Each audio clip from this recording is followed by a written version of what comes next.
In today's video, I'm going to teach you how to cash out of Charles Schwab. First, make sure you actually have cash available to withdraw. If your money is currently invested in stocks, ETFs, or mutual funds, you'll need to sell those positions and wait for the proceeds to settle before you can move them out. In your Schwab account, go to Trade, choose Sell, select the shares you want to convert to cash, and place the order. For most stocks and ETFs, settlement is usually 1 business day after the trade completes.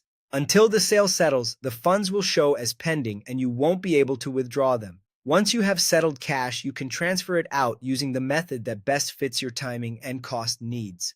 The most common approach is an online transfer, also known as an ACH transfer. From your Schwab account, go to Move Money, then Transfers and Payments, and select Online Transfer. Choose your Schwab account as the source, your linked external bank account as the destination, enter the amount, and submit. ACH transfers are free and typically arrive in about 1 to 2 business days. If you haven't linked your external bank yet, you'll need to add and verify it first.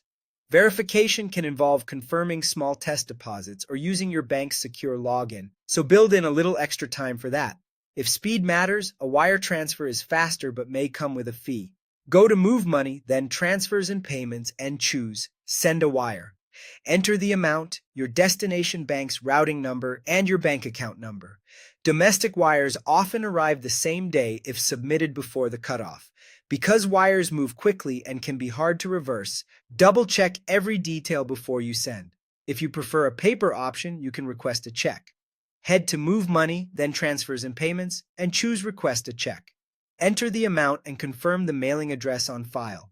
Mailed checks typically arrive in about 6 to 9 business days, so plan ahead if you're on a deadline. There's also a straightforward way to get cash if you have a Charles Schwab Bank Investor checking account with a debit card. You can use that card at ATMs to withdraw funds directly from your checking balance, and Schwab reimburses ATM fees worldwide. This method doesn't require a transfer from your brokerage first if the money is already in your checking account. Keep in mind, you can only withdraw settled cash. ACH takes around 1 to 2 business days. Wires can include fees and require accurate bank details, and any external bank must be linked and verified before transfers out.